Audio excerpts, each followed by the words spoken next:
Hello everybody, my name is Dr. Sean Michael Greener. I have years of naval experience in the United States Navy.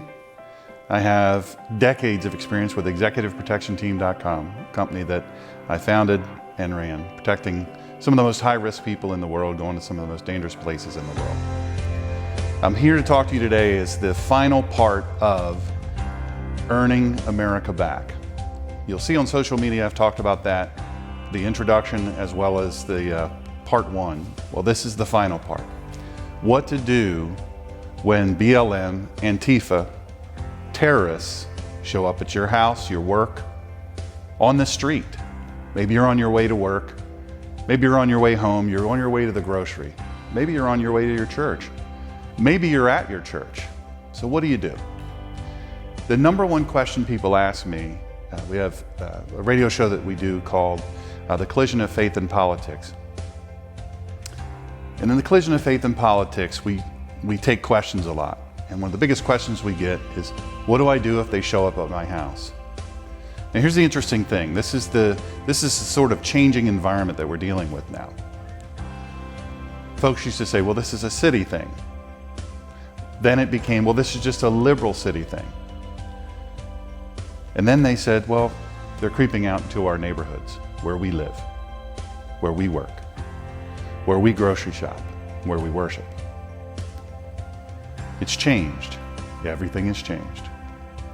Now, as part of the introduction in part one of Earning America Back, I talked about what the risks are, what the realities are. There's a couple more that I'm going to talk about today in this video. They're going to be hard for you to take. Many people. I don't say these things in a cavalier way because, you know what? These are lives. They're your life. They're my life.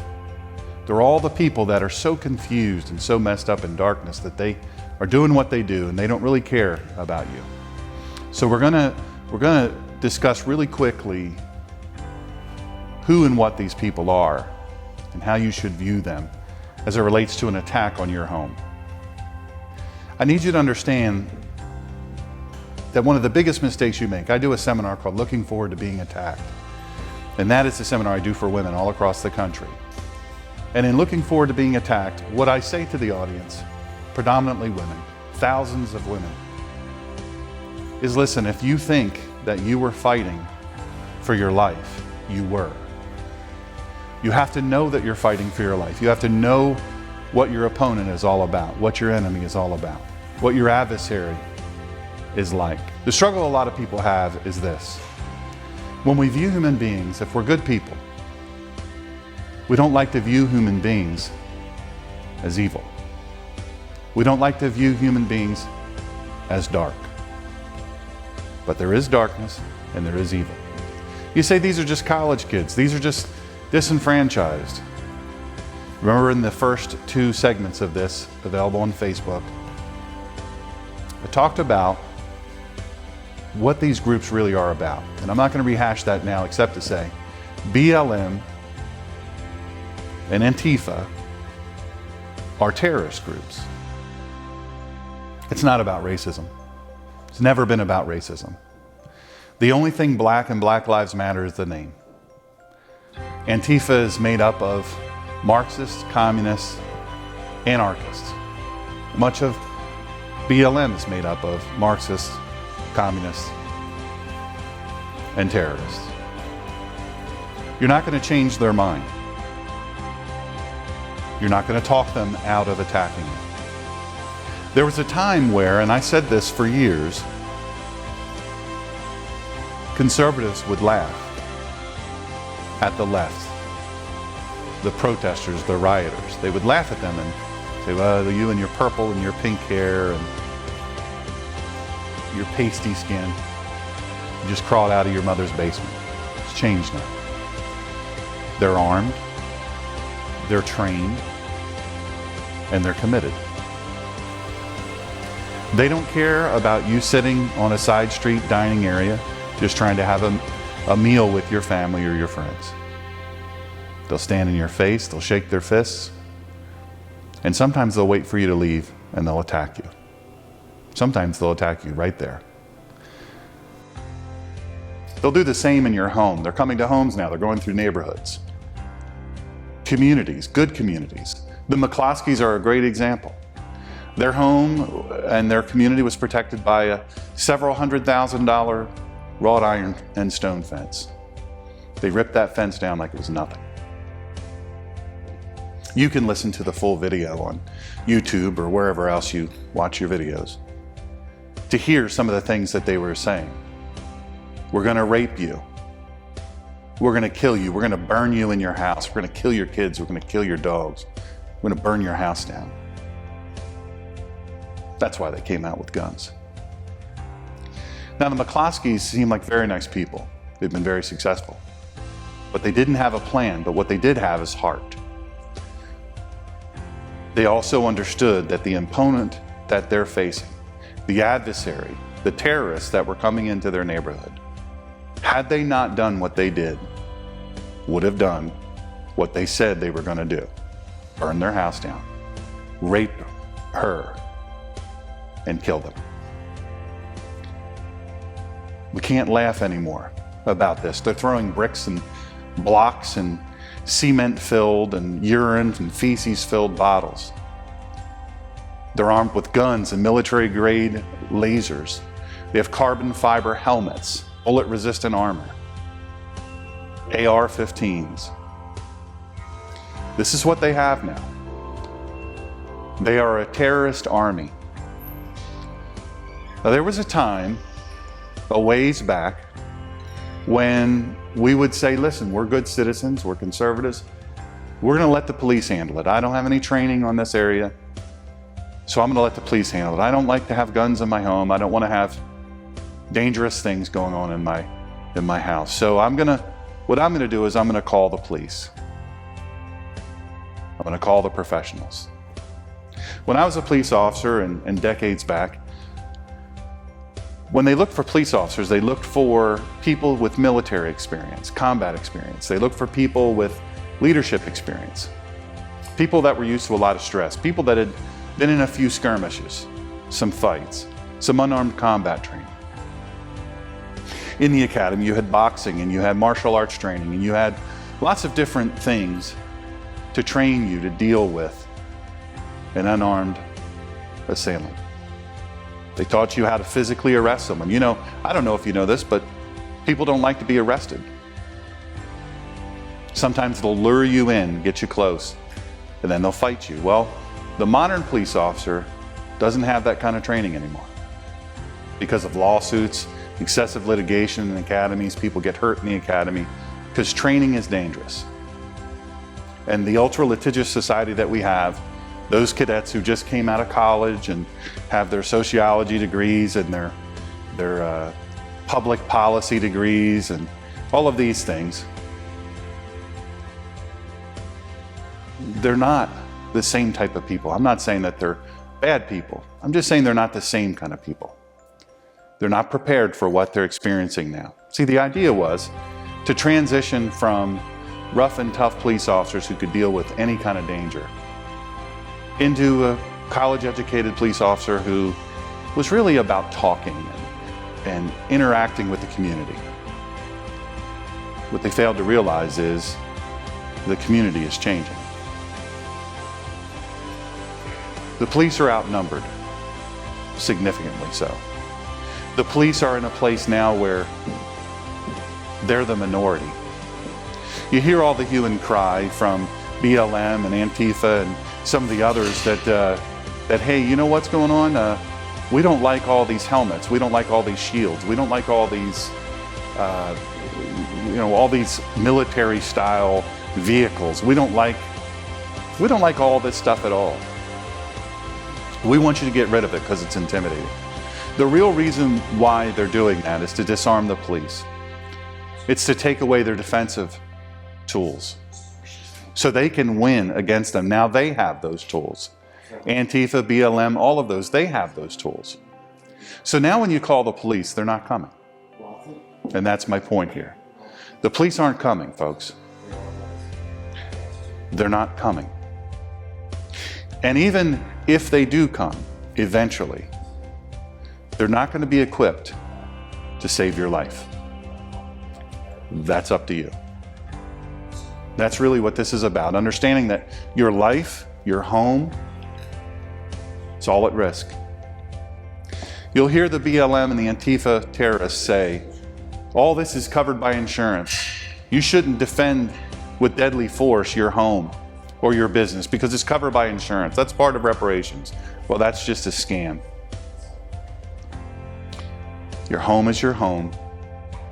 Your work is your work. Your church is your church. Your life is your life. It's up to you to protect it. First part of it is to understand that the police aren't coming, so you have to be prepared. There's a rugged independence out west. When you go to Montana and Idaho and Utah and some of those places, there's a rugged independence there. There's nobody for miles and miles and miles, maybe even 100 miles. In Alaska, it's the same thing, a rugged independence. Well, down in the States here, we don't have that so much. And that's unfortunate. Now's the time to get it. You say, hey, you know what? I'm one of those look, I'm college educated. I'm about to finish my second doctorate degree. I have nothing against college. You need to understand that I'm not impugning college. Higher education is great. But that doesn't prepare you for what's coming. Let me change that. That doesn't prepare you for what's here. Defending your home, defending your family, defending your work, your store, the different places you go. You say, well, I just won't go to the city anymore. Well, I just won't go to that part of town anymore. Well, I used to do my grocery shopping over here, but I'm not going to go there anymore because, you know what, there's all these rioters there all the time. I don't like to drive through this section of town because they seem to block off the roads, and I'm worried that they're going to hit my car or drag me out of my car. Well, you're right to worry. It's time you worry. It's time you prepare. This part of it is a hard part of it because you need to stop looking at these human beings as human beings. You have to look at them as a danger to your life, your property, your lifestyle, your very freedom. That's a hard part. Conservatives are kind people. We don't want to fight with anybody. We just want to go to work and build our lives and invest in our families, go to church. These people, these terrorists that you're fighting, not yet, but you will. These people, they don't care about your lives. The first part of this is recognizing who you're dealing with. The second part is recognizing the police aren't coming. The third part is there's no talking to them. You're not going to talk them out of attacking you. While you're talking, they're attacking. Don't ask them, why are they doing this? If you're asking them why they're doing this, it's too late. You have to have a plan. When you're driving around the city, one of the biggest questions I get is, what if I drive down a street, I turn on a street and there's a bunch of people there, turn around. Well, what if it's a one-way street, turn around.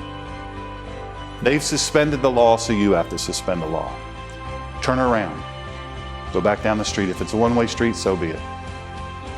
Get away from that place. Get out of that area. There's something that we do a lot. It's a habit that we have. We grab our phone. First thing when something happens is we grab our phone. One of the worst things you can do. Have your phone handy. Absolutely. Have it charged up. But your phone is not going to protect you. Because you think you're going to call someone and say, hey, come help me. You're going to dial 911. Please come help me. This is where I am. Your first order of business is get to safety. Get away from the danger. Get away from the noise. Get away from the fire. Get away from the crowd. Get as far away from that crowd as you can. And once you're to safety, fully and completely safe, then you make the 911 call. Then you call your family, but not until. There's so many people, the first thing they do, the reflexive action is to grab the phone and start dialing. Because we desire contact. With all of this Chinese COVID and all this crazy mess going on, we crave contact even more. But for a moment, you have to let that go. For a moment, you have to say, I'm going to handle the first order of business, and that's to get myself and my family to safety.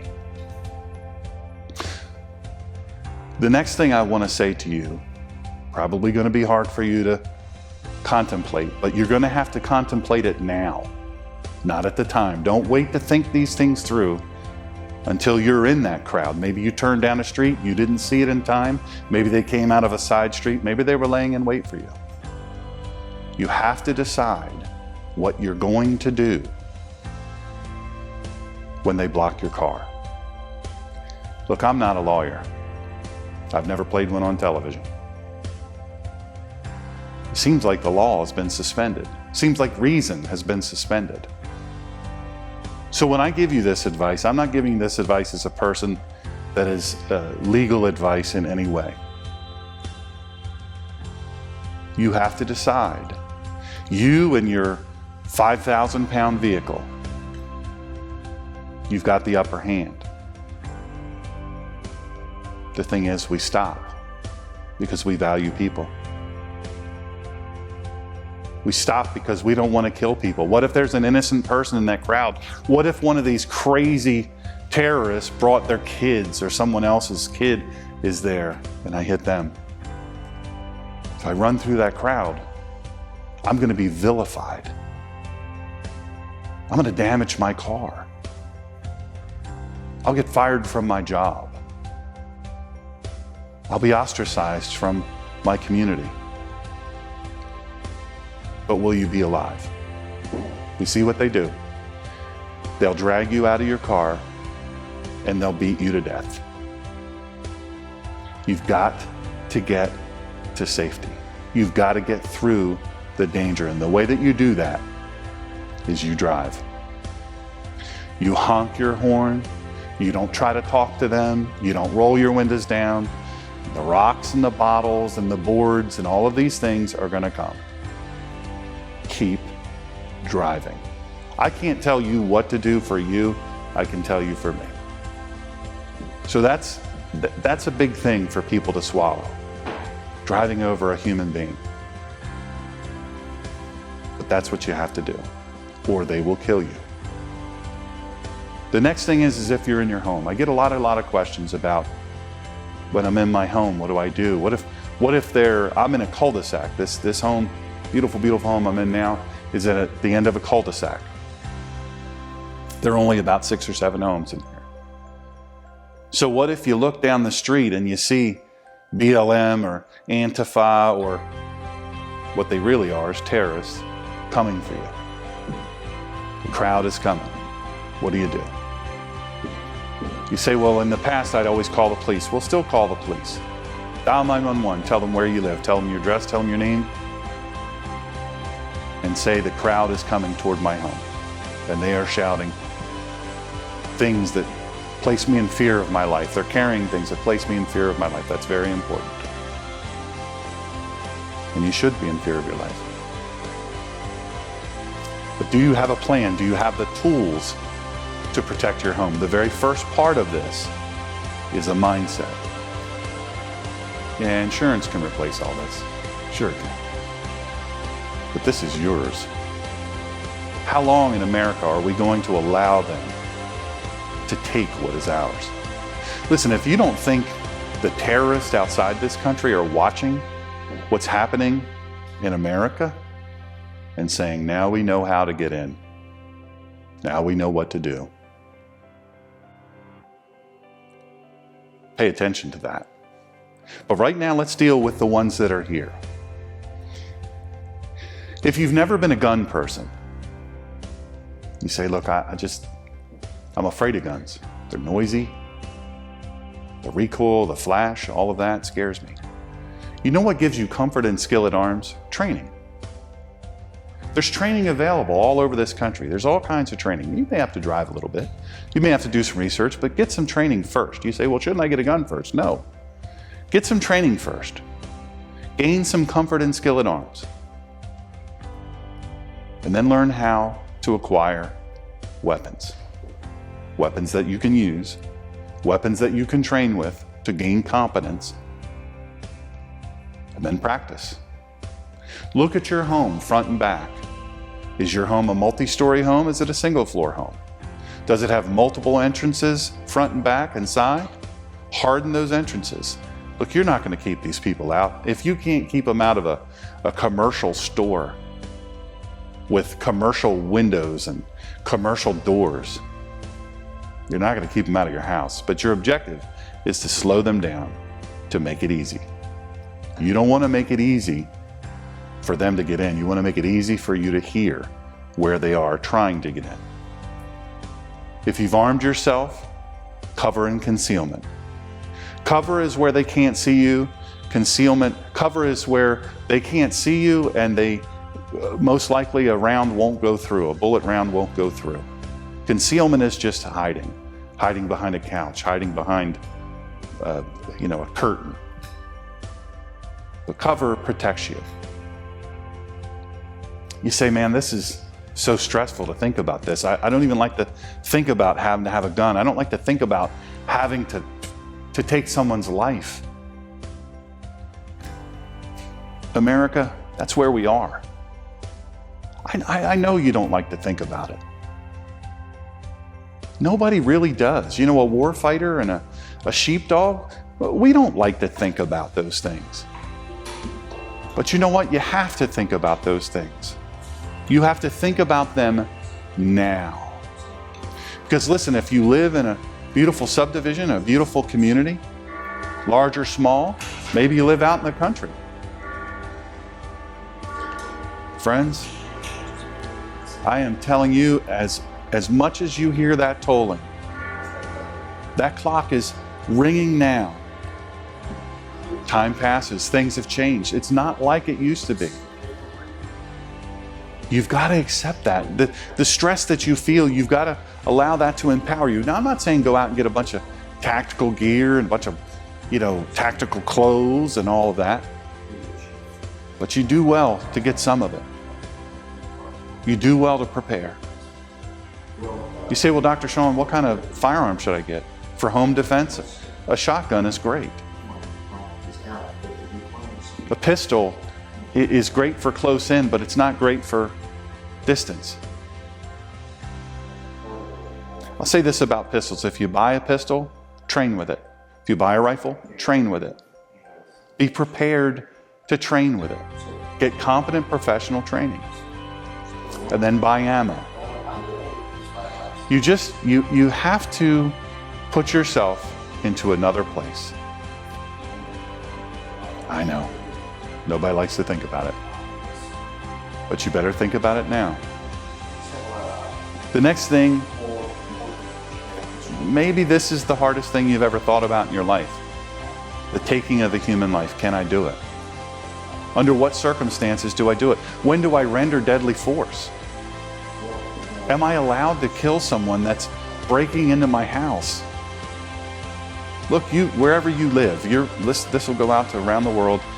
Wherever you live, you need to know the laws where you live, but you also need to know the law of your personal freedom, your personal independence. That's what you have to answer for. You've got to do that research. I can't do that for you. But I can just tell you this. You need to understand that now is the time to have the conversation with yourself and your family about deadly force. Do you want to be a victim? Do you want to be tortured? Do you want to be raped? Do you want to be killed? Do you want them to burn down your home, your place of work? If you can't answer that, then you probably should shut the video off now and do some thinking and do some praying. I'm here to tell you the conversation time is now. I want to address one thing back a little bit, driving. What if I turn down a street and there's a crowd there? I told you what to do. Get out of there. Whatever you have to do, get out of there. Don't stop. There's another part to that. It's planning. You have to think about where you're going before you go. Before you ever get in your car, you have to think about where you're going. Before you ever turn the key. And then you have to think about, what if there's somebody here? Pull out a map on your phone. What if there's someone here? What if there's someone over here? What if they come out of here? Where can I turn? Maybe you look on Waze and you see, hey, you know what? There's trouble there. I see people reporting trouble. Find another way to get there. And then decide, is it really that important for me to go there today? Yeah, you're mad. Look, I want to get my groceries too. I want to, get to wherever I need to go. You have to think it through now. Until we defeat this enemy, you have to think it through. I need to just tell you this. Strategic diversion or detour route, SDR, very important. Have other routes. Have contingency plans. Think it through. And by all means, don't ever let your car be low on gas. Your car gets to half a tank, fill it back up. Don't ever let your car, your truck, or whatever means of conveyance you have be less than half full. If you run out of gas, it could cost you your life. Back to the decision of whether or not you're going to render deadly force. Nobody can make that decision for you, but you better make it now. And then you have to train. You have to train and practice and practice and practice. You have to look at your home. The weak points of your homes are doors and windows. The weak points of your home are hidden places that aren't lit. Generally speaking, big mobs are going to come to the front. You may have 1 or 2 or 3 or 4 go around back and see if they can get in, but if they come to your home, generally they think they're going to break through the front door. And most likely they will. They'll take rocks, they'll take boards, they'll take whatever they can, and they'll break in. You've got to decide how close will you allow them to be. You've got to decide based on what you're seeing, how real is this risk? You've got to be prepared mentally, physically, and spiritually. I want to talk about your work right now. A lot of workplaces have rules against guns. They have rules against weapons, knives, whatever. Even pepper spray. There's a lot of places that restrict that. You have to find out what your workplace says, what their rules are. You have to decide. You have to decide what you're going to do. Your work does not have an obligation to protect you. They don't. And they can't. The police have no means to protect you at your work. They're outnumbered, they're outgunned. They have to face so much scrutiny they can't. There was just a shooting with a guy running to his car. He'd already been shot with a taser, he had a knife in his hand. Most likely he raped a 14-year-old. He was wanted for another felony. He's a violent guy, he's violent against police. They let him get to his car. I don't know why they did that. Well, I do know why they did that. The police let him get to his car because they were afraid to put their hands on him. Well, those same police are going to be the same police that you call. I'm not impugning the police. I love the police. I was one. I have brothers and sisters who were and are great police officers. But you've got to plan on them not coming to your home or to your workplace. We never won anything in this country by retreating. But sometimes you have to retreat to protect yourself or your family. Sometimes you have to get out of the danger. It's a very temporary thing. The next thing that I want to say is this. Folks, please have a conversation with your family, your community, your workplace. What are they prepared to do? You've got to think about it. You've got to talk about it. You've got to decide.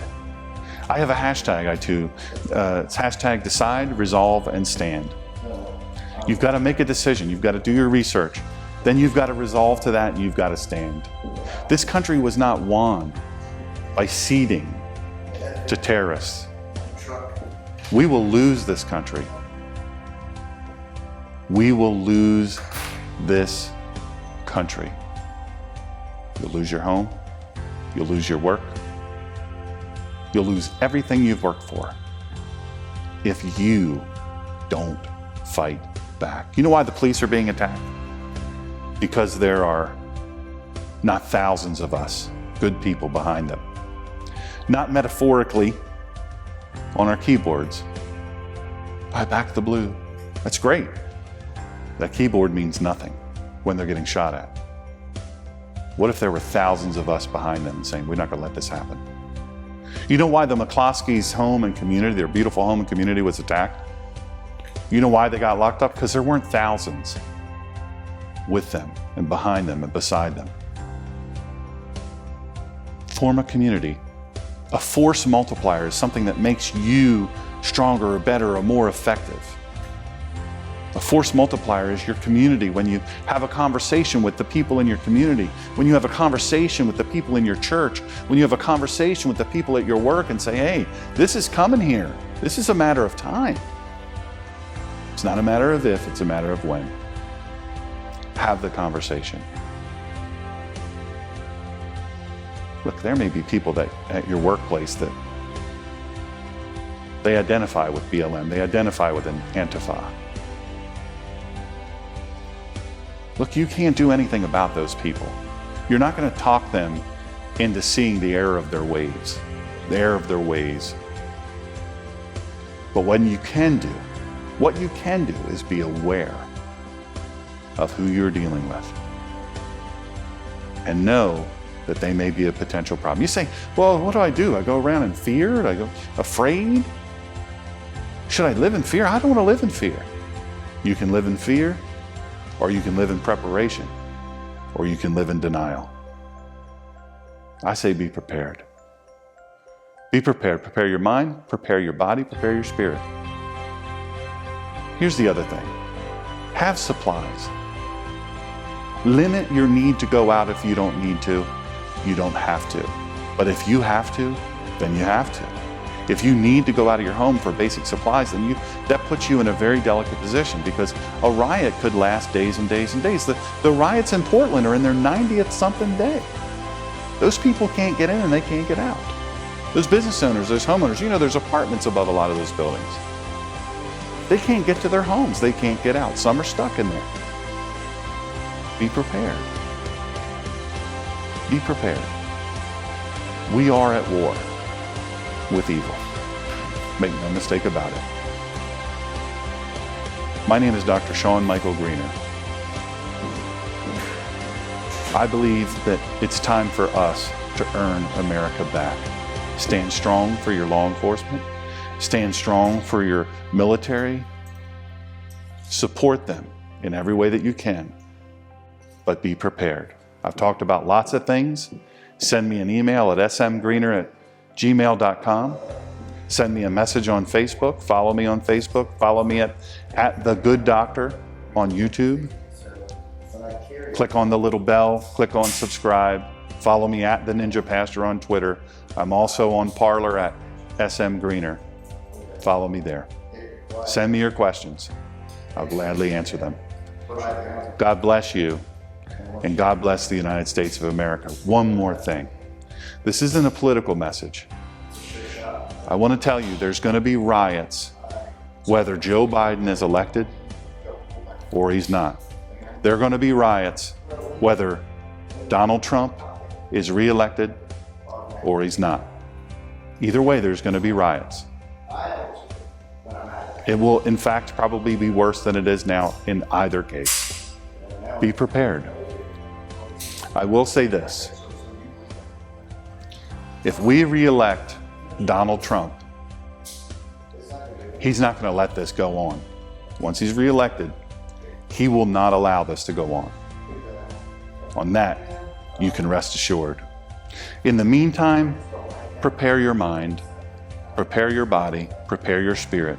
Talk to your family, talk to your friends, talk to your community, talk to your workplace. Take it seriously. You're no longer weak or flipping out if you think about these things and prepare for these things. You're prepared. And preparation brings courage. And that's what we need right now, is courage. I love America. I go visit my friends in Arlington National Cemetery and other military cemeteries, or all veteran cemeteries all across the country. I refuse to give this country up. I'm not walking away. I'm not giving up. You may have specific questions, and I just gave you all the ways to contact me. Send your questions. Click on subscribe and follow and all those different things. Share this with your friends. Stay in touch. You ask specific questions, I'll answer them for you as best I can. God bless you and keep you. Thank you for listening.